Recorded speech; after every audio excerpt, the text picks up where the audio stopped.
Ya, di acara Puncak Musra yang digelar dengan tema Suara Rakyat Penentu Arah 2024, ini nampaknya ada beberapa nama yang diusung atau akan diberikan ke Pak Jokowi, nama capres dan juga cawapresnya. Walaupun sebenarnya kita tahu ya, PDIP sendiri, partai pengusung Pak Jokowi sudah memberikan nama Ganjar Pranowo sebagai capres 2024. Oke, kita akan membahas mengenai hal ini dengan dua narasumber. Sudah ada Mas M. Triandika, analis politik Universitas Bakri. Assalamualaikum. Selamat pagi, Mas Fadil. Waalaikumsalam.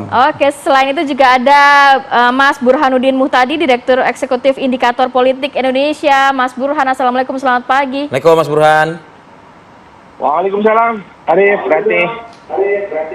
Oke, saya mau ke Mas Burhan dulu deh, Mas. Kalau melihat dalam musra ini, penentu arah politik begitu ya tema yang diusung, dan sudah ada nama-nama yang akan diberikan kepada Pak Presiden Joko Widodo. Ini apakah cukup besar pengaruhnya nantinya terhadap nama-nama yang diusung atau seperti apa?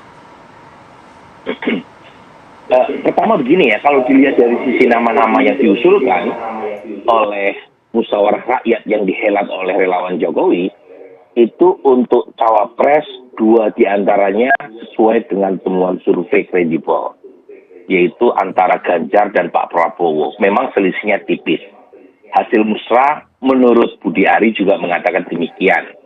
Tetapi ada satu nama yang relatif jauh dalam survei-survei, tetapi muncul dalam usulan 3 nama teratas sebagai capres oleh musrah, yaitu Erlangga Hartarto. Nah, demikian juga untuk cawapres. Untuk cawapres itu sebenarnya 4 nama teratas, itu nama-nama pendukung Pak Jokowi menghiasi temuan survei, seperti Ridwan Kamil, kemudian Erick Thohir, ya, termasuk juga Hovifah, termasuk Sandi. Tetapi yang masuk dalam usulan musrah, dalam musrah yang digelar siang ini, itu hanya Sandiaga Uno. 3 nama yang dianggap dekat dengan pemerintah, tetapi menghiasi nama-nama survei tidak muncul. Yang muncul justru Pak Muldoko, kemudian Pak Arsyad Rashid, ya. Pak Mahfud masuk 6 besar di survei, tapi masuk juga di 4 nama teratas usulan musrah. Jadi poin saya adalah tidak seluruh temuan survei itu masuk dalam usulan musrah, itu yang pertama. Nah, yang kedua, apakah punya efek atau tidak?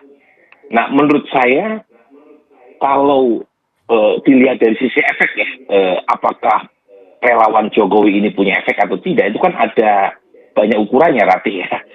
Ukuran yang pertama, seberapa besar massa yang mereka bawa.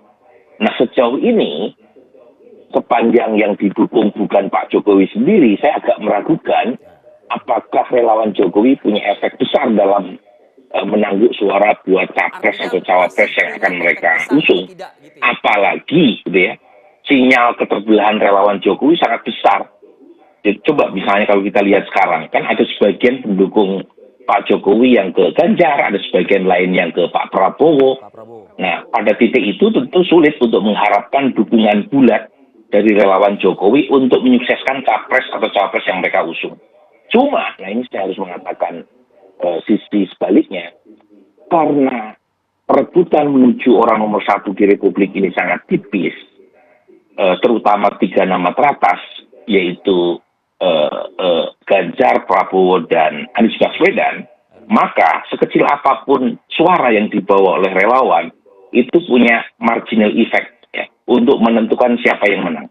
Jadi taruhlah relawan itu punya sumbangan 1%, kalau selisih untuk masuk ke putaran 2 sangat ketat, maka 1% itu punya efek yang besar dalam menentukan siapa yang lolos ke putaran kedua, dan ujungnya siapa yang menang nanti di putaran kedua.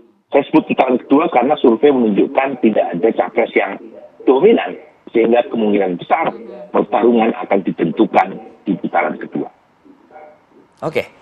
Saya bergeser sedikit, Mas Burhan, ke Mas Andika. Mas Andika, tadi sudah disampaikan lengkap oleh Mas Burhan.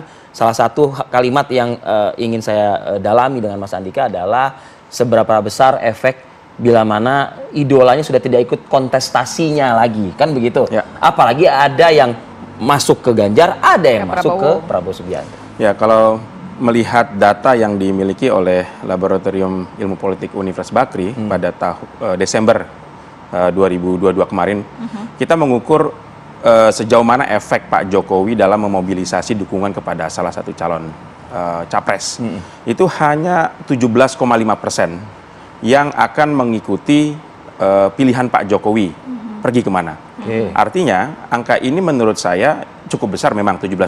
Sebelumnya saat Pak Jokowi Sementara juga kalau ikut, kita lihat data pemilih Pak Jokowi 2019, 55,sekian% ya di 2019 ya. Oke. Artinya hanya ada 38% kurang lebih masyarakat pemilih Jokowi yang sangat otonom.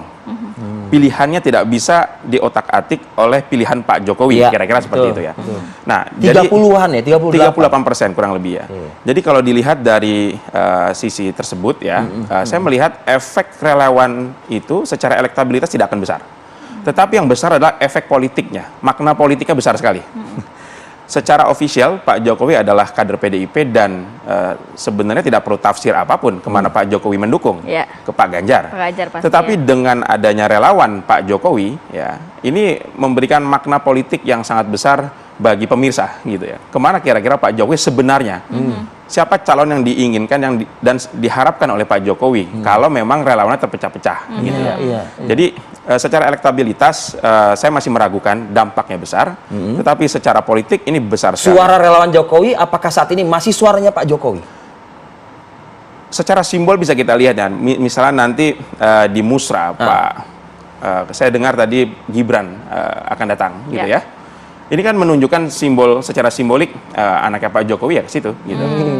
Tetapi yang terpenting daripada itu menurut saya catatan kami adalah kehadiran fenomena relawan Pak Jokowi yang masih aktif ya hingga saat ini. Kalau dalam fenomena pilkada kan sebenarnya relawan itu selesai ketika kandidatnya sudah tidak calon lagi. Ya, betul. Tetapi relawan ini masih terus ada meskipun Pak Jokowi sudah tidak tampil dalam kandidasi. Ini tidak terlepas dari apa proyeksi Pak Jokowi pasca lengser nanti. Apakah masih ingin menjadi politisi ataukah atau ingin menjadi rakyat biasa. Oke. Kalau melihat manuver-manuver politik Pak Jokowi, Nanti dijawabnya, manuvernya Pak Jokowi itu akankah menjadi politisi atau justru menjadi rakyat biasa Rakyat begitu ya? biasa, Kita akan ya. sambung lagi di segmen berikutnya, tetap bersama kami, kita akan kembali usai yang satu ini.